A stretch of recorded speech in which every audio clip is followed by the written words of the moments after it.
The Call of Cthulhu by Howard Lovecraft.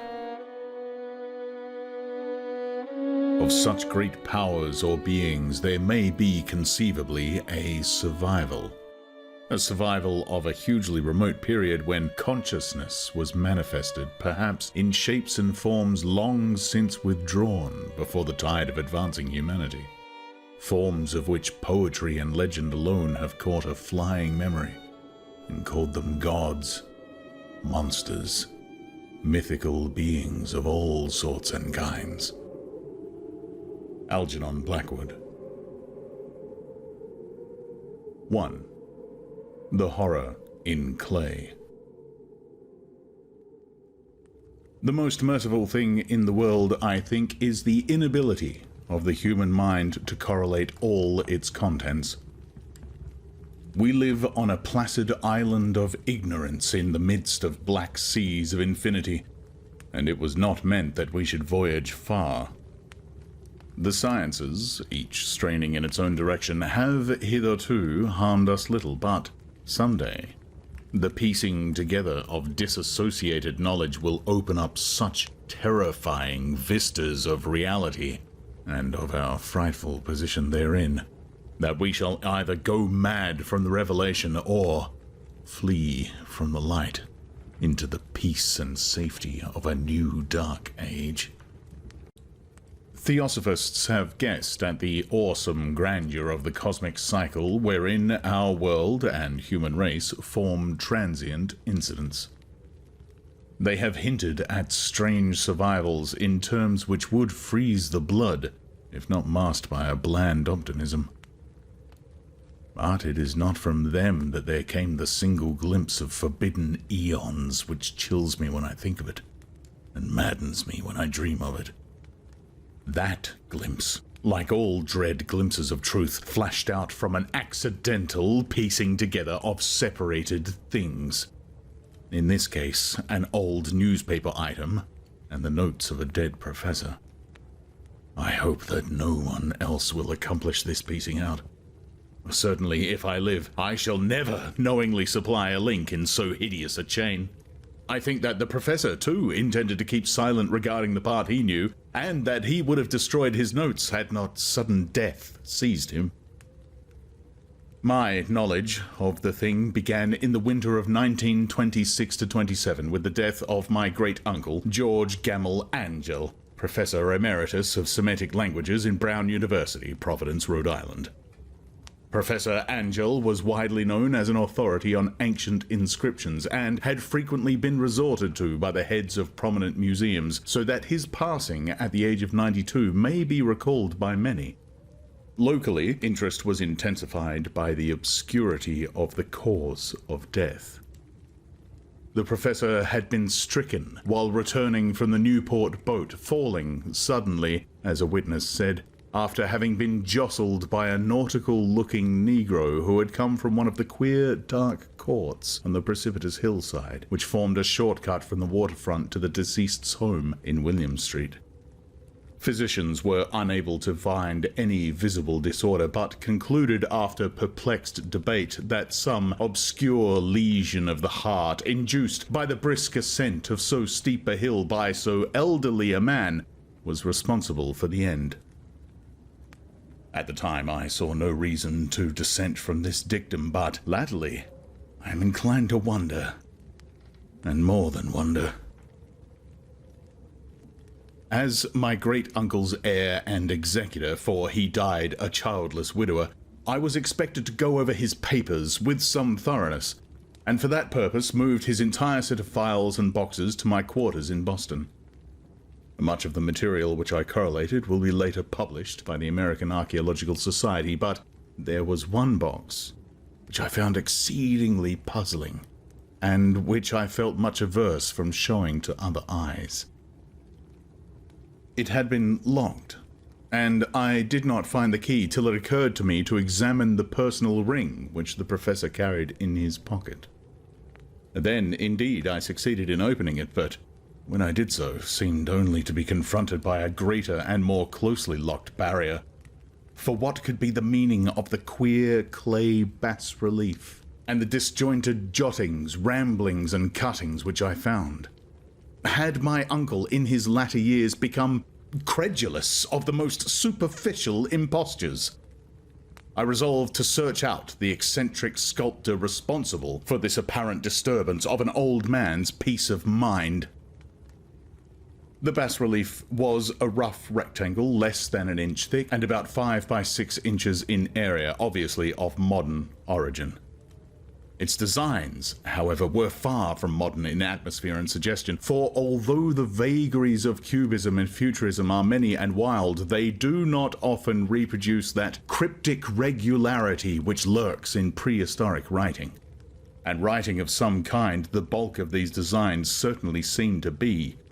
Though my memory, despite much the papers and collections of my uncle, failed in any way to identify this particular species or even hint at its remotest affiliations. Above these apparent hieroglyphics was a figure of evident pictorial intent, though its impressionistic execution forbade a very clear idea of its nature. It seemed to be a sort of monster, or symbol representing a monster, of a form which only a diseased fancy could conceive.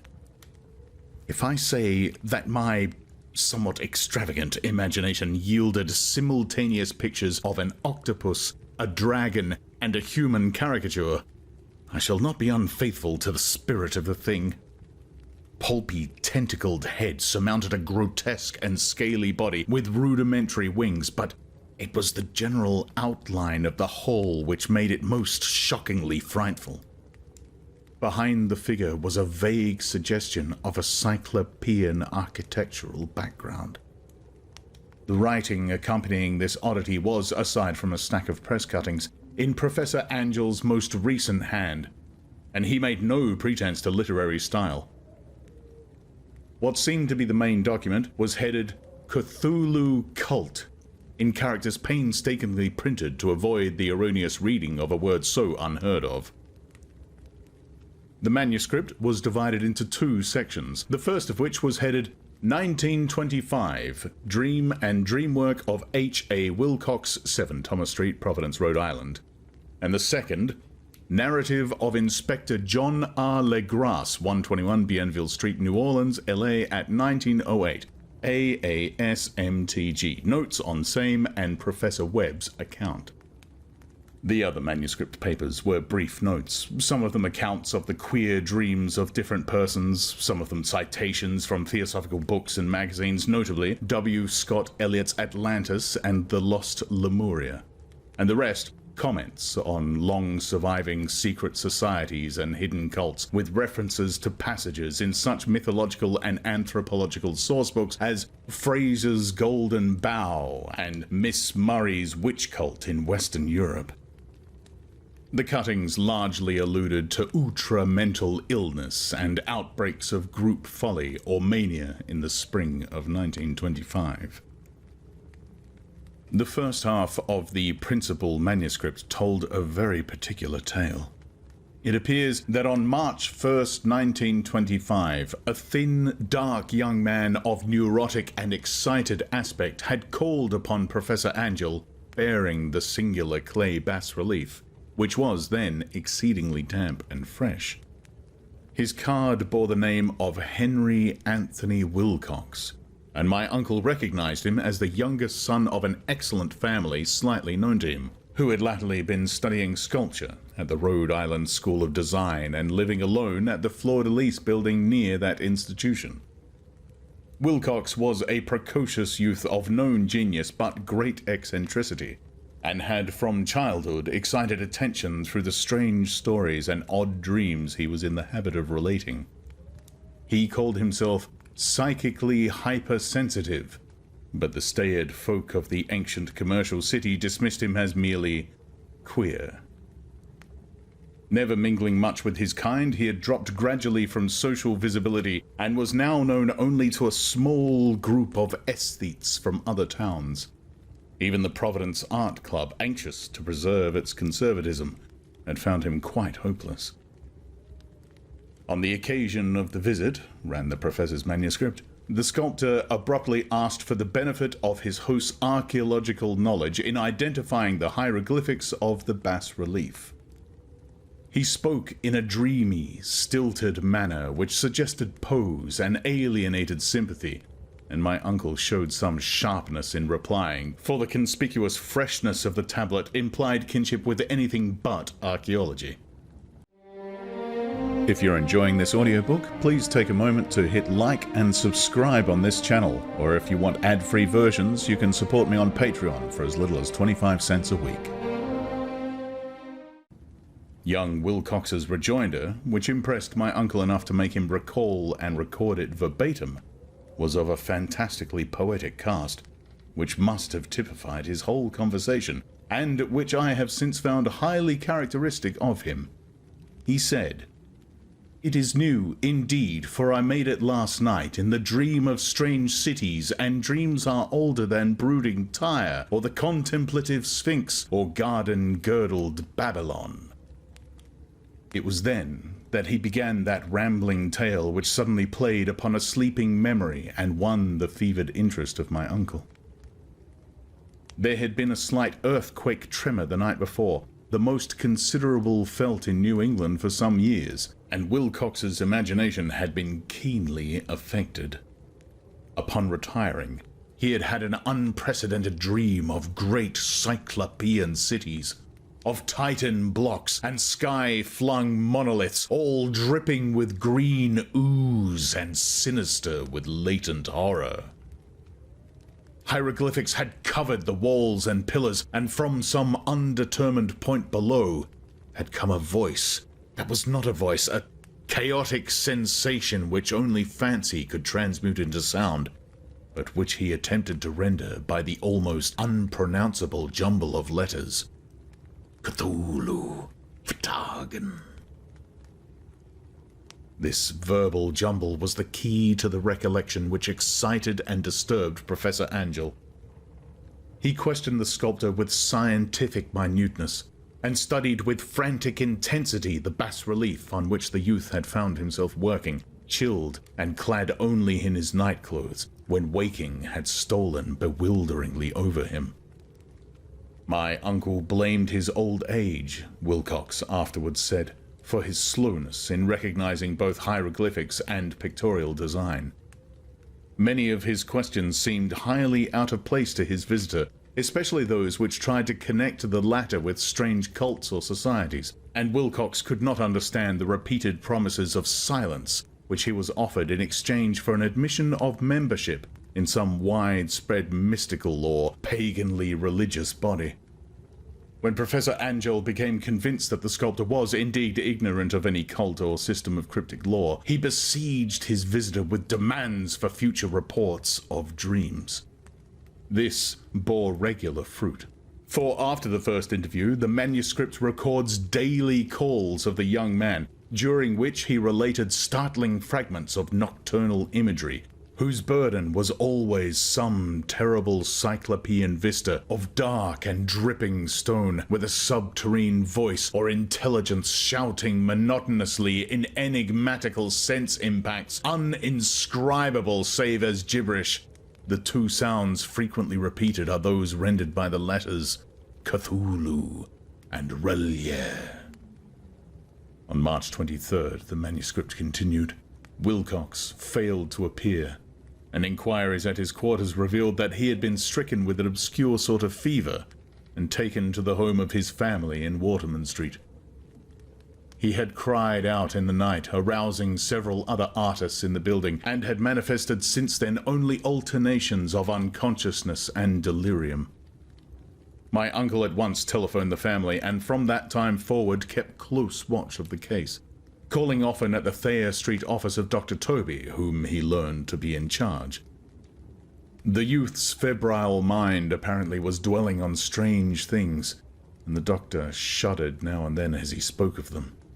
They included not only a repetition of what he had formerly dreamed, but touched wildly on a gigantic thing, miles high, which walked or lumbered about.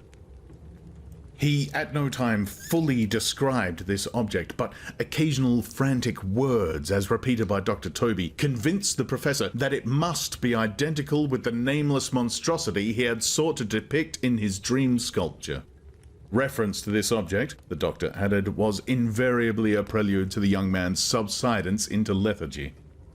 His temperature, oddly enough, was not greatly above normal, but the whole condition was otherwise such as to suggest true fever, rather than mental disorder.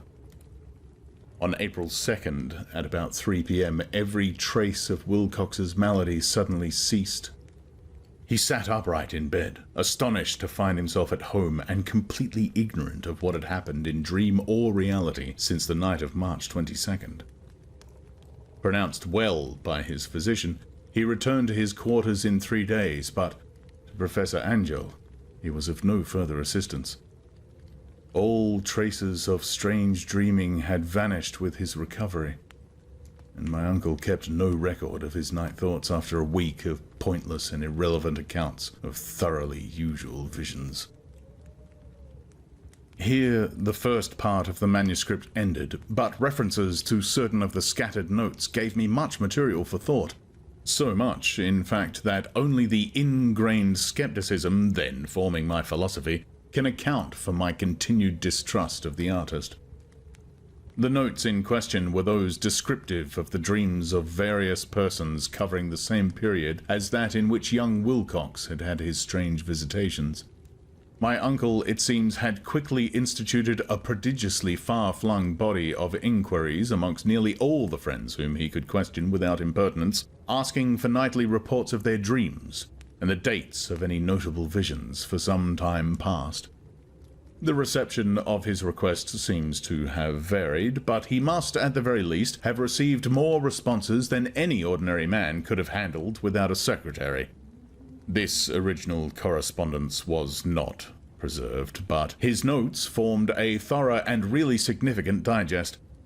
Average people in society and business, New England's traditional salt of the earth, gave an almost completely negative result, though scattered cases of uneasy but formless nocturnal impressions appeared here and there, always between March 23rd and April 2nd, the period of young Wilcox's delirium. Scientific men were little more affected, though 4 cases of vague descriptions suggest fugitive glimpses of strange landscapes, and in one case there is mentioned a dread of something abnormal.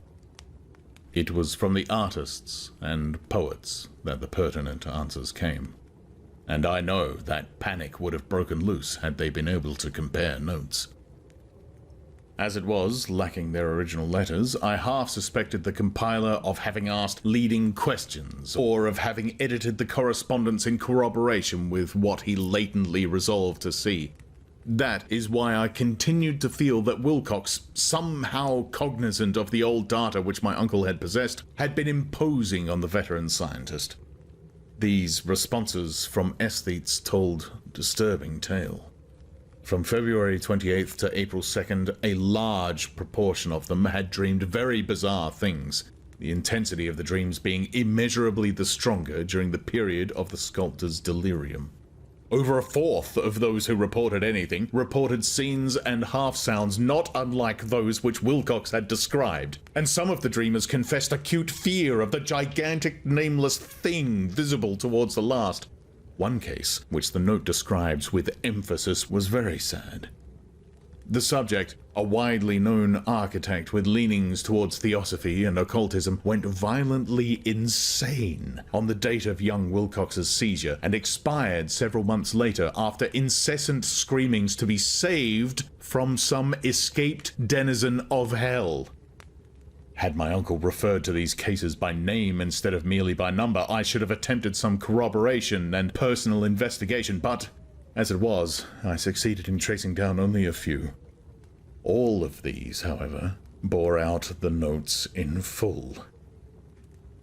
I have often wondered if all the objects of the professor's questioning felt as puzzled as did this fraction. It is well that no explanation shall ever reach them. The press cuttings, as I have intimated, touched on cases of panic, mania, and eccentricity during the given period. Professor Angel must have employed a cutting bureau, for the number of extracts was tremendous, and the sources scattered throughout the globe. Here was a nocturnal suicide in London where a lone sleeper had leaped from a window after a shocking cry. Here, likewise, a rambling letter to the editor of a paper in South America where a fanatic deduces a dire future from visions he has seen. A dispatch from California describes a Theosophist colony as donning white robes en masse for some glorious fulfillment, which never arrives, whilst items from India speak guardedly of serious native unrest towards the end of March 22-23. The west of Ireland, too, is full of wild rumour and legendary. And a fantastic painter named Ardois Benoit hangs a blasphemous dream landscape in the Paris Spring Salon of 1926. And so numerous are the recorded troubles in insane asylums that only a miracle can have stopped the medical fraternity from noting strange parallelisms and drawing mystified conclusions. A weird bunch of cuttings all told. And I can, at this date, scarcely envisage the callous rationalism with which I set them aside. But I was then convinced that young Wilcox had known of the older matters mentioned by the professor.